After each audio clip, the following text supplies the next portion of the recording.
Oke, Assalamualaikum warahmatullahi wabarakatuh. Kami dari kelompok tiga penganggaran akan mempresentasikan hasil kerja kelompok kami mengenai materi pro gender budgeting. Baik, langsung saja. Sebelum memulai presentasi, izinkan kami untuk memperkenalkan diri terlebih dahulu. Yang pertama, ada saya, Rayyan Mandiri dengan NPM terakhir 4035, dan rekan saya, Listia Umayanti dengan NPM terakhir 4106, dan Eka Ananda dengan NPM terakhir 4162. Next.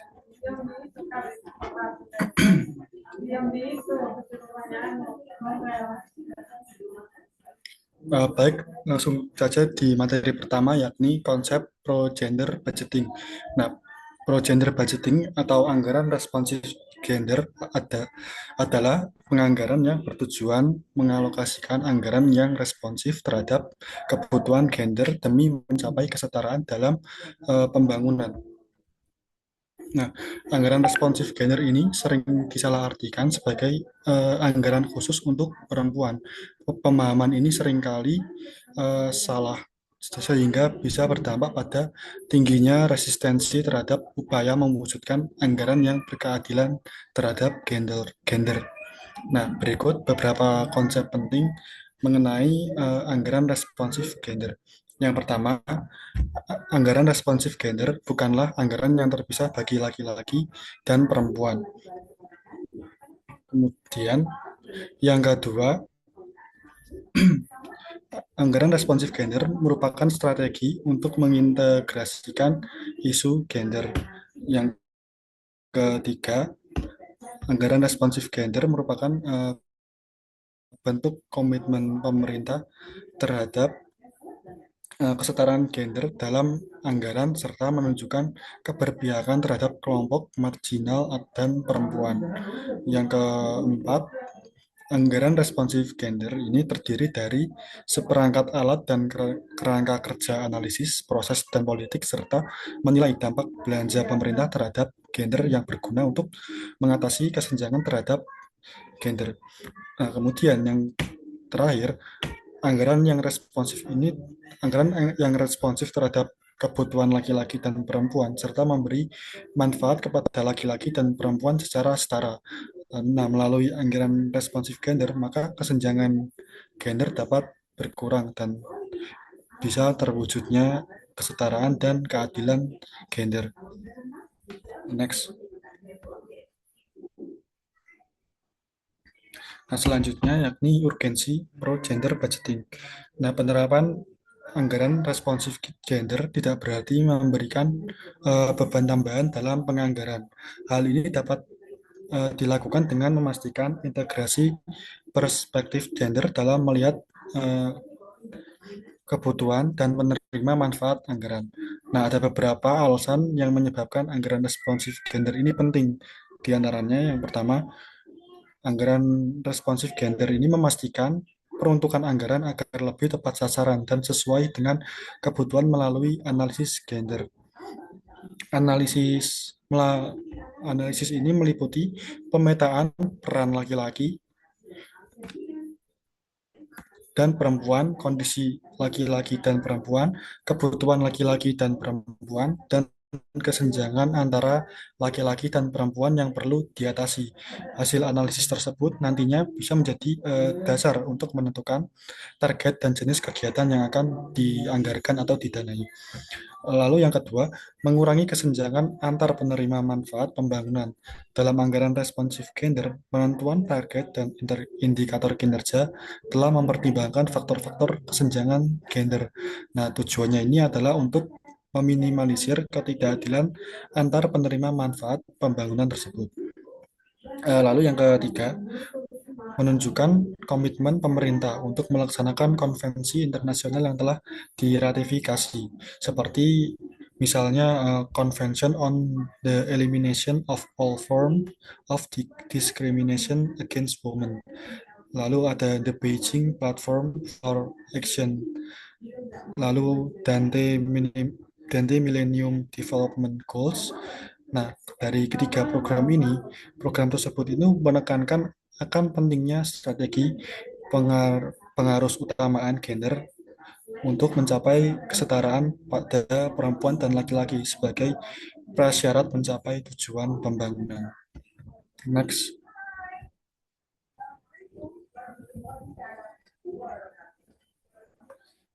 Nah, selanjutnya yakni kita membahas mengenai karakteristik pada pro-gender budgeting. Seperti halnya anggaran yang berpihak pada orang miskin, pada anggaran responsif gender juga menelusuri sisi pendapatan maupun belanja. Nah, jadi di karakteristik ini dibagi menjadi dua sisi, yakni ada sisi pendapatan dan sisi belanja. Yang pertama ada sisi pendapatan. Yang pertama, tidak membebankan pembayaran pajak dan retribusi bagi perempuan dan laki-laki yang berkaitan dengan pemenuhan reproduksi dasar, misalnya untuk pemeriksaan kehamilan, konsultasi KB, serta menjadi peserta KB. Lalu yang kedua, tidak membebankan biaya visum kepada korban kekerasan, misalnya visum yang dilakukan untuk memperoleh alat bukti pada kasus pemerkosaan perempuan. Lalu yang ketiga, tidak membebankan biaya pembuatan akte kelahiran baik bagi anak laki-laki maupun anak perempuan. Lalu yang ketiga, lalu yang selanjutnya ada sisi belanja. Nah, sisi belanja ini dibagi menjadi tiga karakteristik. Yang pertama ada alokasi anggaran belanja target khusus gender. Alokasi anggaran ini lebih diperuntukkan untuk menjawab kebutuhan praktis gender, baik pada laki-laki maupun perempuan. Alokasi anggaran ini digunakan untuk membiayai program atau kegiatan yang kelompok sasarannya ini bisa hanya laki-laki saja atau perempuan saja. Contoh dasar analisis gender yang dilakukan ini adalah misalnya alokasi anggaran untuk kegiatan peningkatan pelayanan kesehatan pada ibu-ibu di APBD Provinsi Kalimantan Barat pada tahun 2007 atau alokasi anggaran untuk rintisan model penanggulangan penanggulangan kekerasan terhadap perempuan dan anak di sekolah di APBD Provinsi Jawa Tengah 2007. Lalu misalnya alokasi pelayanan vaksinasi bagi anak balita dan anak sekolah dalam APBD Kota Kupang tahun 2008. Lalu yang kedua, alokasi anggaran untuk meningkatkan kesempatan yang setara antara laki-laki dan dengan perempuan. Nah, alokasi anggaran ini lebih ditujukan untuk menjawab kebutuhan strategis gender untuk mengatasi kesenjangan antara laki-laki dan perempuan. Misalnya, alokasi anggaran untuk pemberdayaan perempuan di bidang politik dalam APBD Provinsi Kalimantan Barat di 2007 atau program diklat kurikulum untuk guru SD kelas 1 sampai kelas 6 dalam APBD DKI Jakarta tahun 2008. Lalu yang ketiga, yakni alokasi anggaran yang mengedepankan pengarus utamaan gender.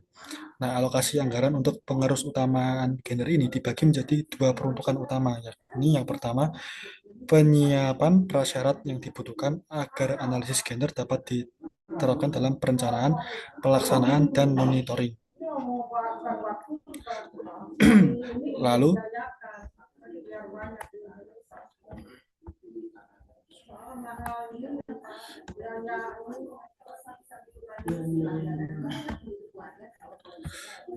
yang kedua, untuk melaksanakan program atau kegiatan yang sudah didesain dengan menggunakan perspektif gender tertentu. Contohnya, misal anggaran untuk memenuhi prasyarat pengaruh utamaan gender itu diantaranya misal alokasi anggaran untuk program pelembagaan pengaruh utamaan gender kegiatan rintisan model penanggulangan tindak kekerasan terhadap perempuan dan anak di sekolah dalam APBD Provinsi Jawa Tengah tahun 2007. Lalu penyempurnaan data pekerja anak dalam APBD Jawa Tengah tahun 2006. Next.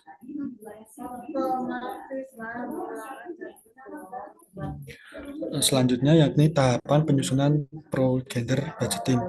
Dalam penyusunan anggaran responsif gender budgeting itu bisa dilakukan dengan 7 tahapan penyusunan.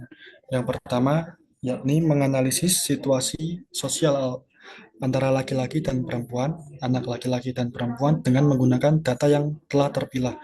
Nah, pada langkah ini diidentifikasi permasalahan sosial, permasalahan gender, analisis masalah dan faktor penyebab adanya ketidakadilan pada gender. Lalu yang ke tahapan yang kedua yakni identifikasi kebutuhan laki-laki dan perempuan atau anak laki-laki dan anak perempuan untuk bisa menyelesaikan permasalahan sosial, politik, ekonomi yang ada di masyarakat. Lalu yang ketiga, membuat daftar program dan kegiatan serta menentukan program dan kegiatan prioritas yang perlu dilakukan. Lalu yang keempat, mengalokasikan anggaran sesuai dengan prioritas dengan menggunakan prinsip ekonomi, efisiensi, efektivitas, berkeadilan, dan setara. Lalu yang kelima, menetapkan indikator kinerja yang responsif terhadap gender sebagai dasar untuk melaksanakan monitoring dan evaluasi penggunaan anggaran. Lalu yang keenam, melakukan penelusuran alokasi anggaran apakah alokasi anggaran ini telah sesuai dengan peruntukannya atau sesuai dengan perencanaan yang telah direncanakan sebelumnya. Lalu yang ketujuh, menguji dampak anggaran terhadap laki-laki dan perempuan. Apakah dari alokasi anggaran ini telah berdampak positif atau negatif seperti itu. Next.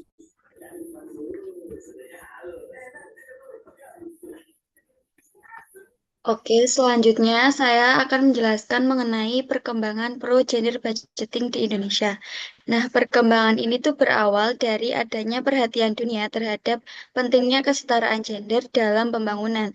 Nah, salah satu momen pentingnya itu adalah ketika Konferensi Dunia Perempuan di Beijing tahun 1995.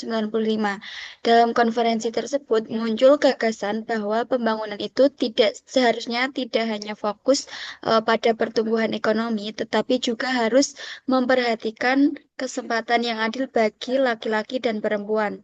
Nah, setelah adanya konferensi di Beijing tersebut, Indonesia itu mulai menerapkan konsep pengarusutamaan gender atau PUG.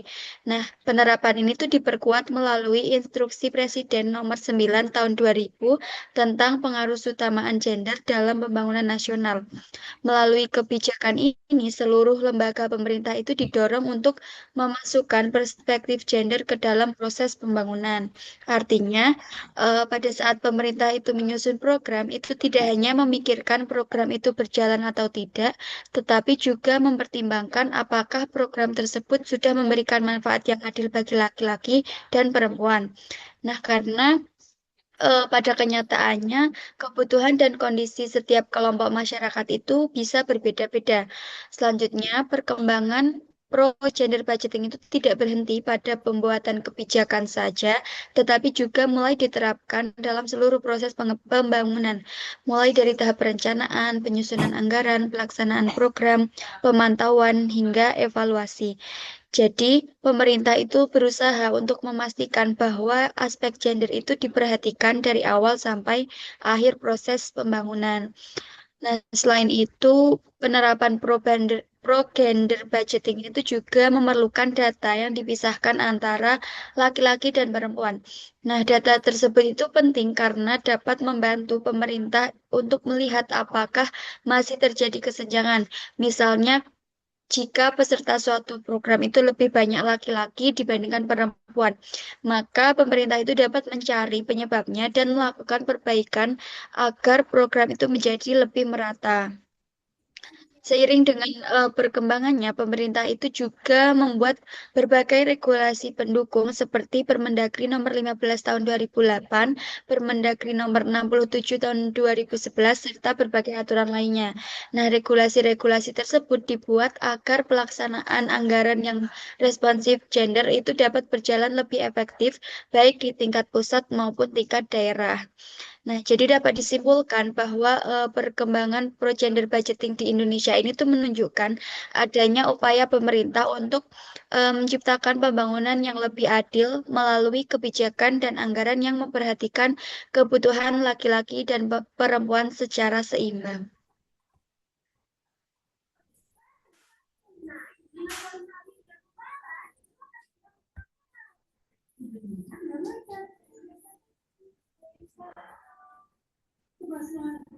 Selanjutnya yaitu mengenai studi kasus penerapan program budgeting di daerah istimewa Yogyakarta. Nah, di sini terdapat dua tabel, yaitu yang pertama ini tabel mengenai indikator IPG dan IDG di daerah Yogyakarta. Lalu yang kedua yaitu indeks pemberdayaan gender di DIY. Nah, kita akan bahas di next selanjutnya. Next.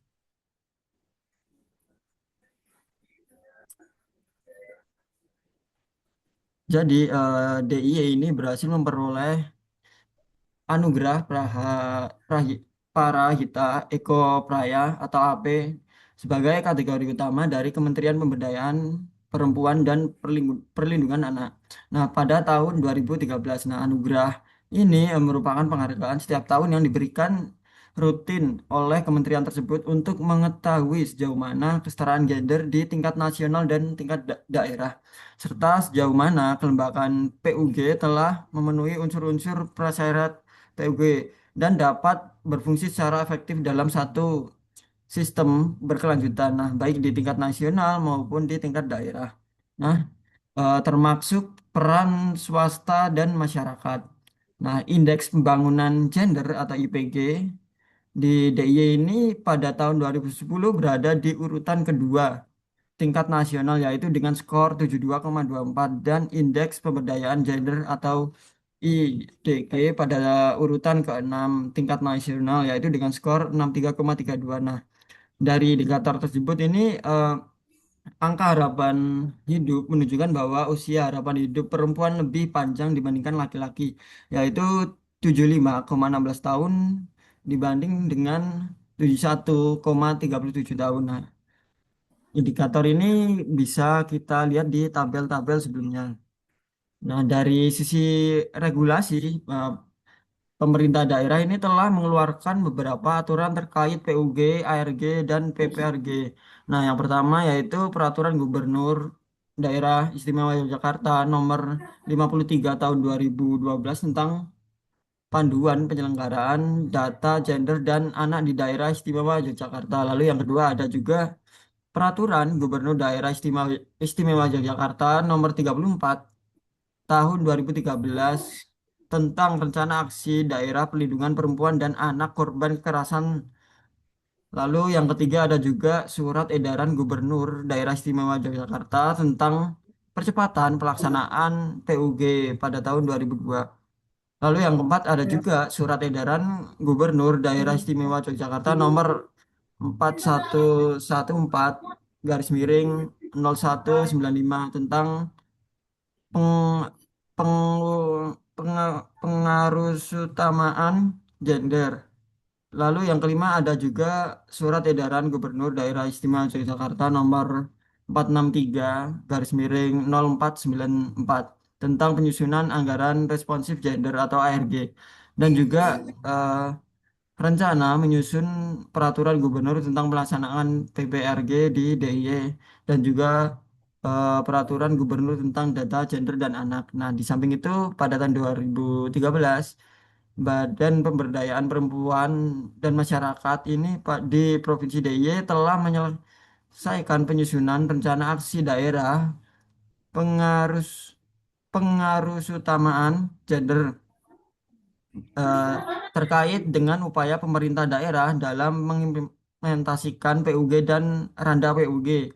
Dinyatakan bahwa telah terdapat kemajuan yang berarti dalam beberapa hal, baik dalam hal pemenuhan prasyarat implementasi PUG dan juga dalam hal implementasi PUG dalam siklus pembangunan. Nah, maupun dalam hal eh, monitoring dan evaluasi. Next.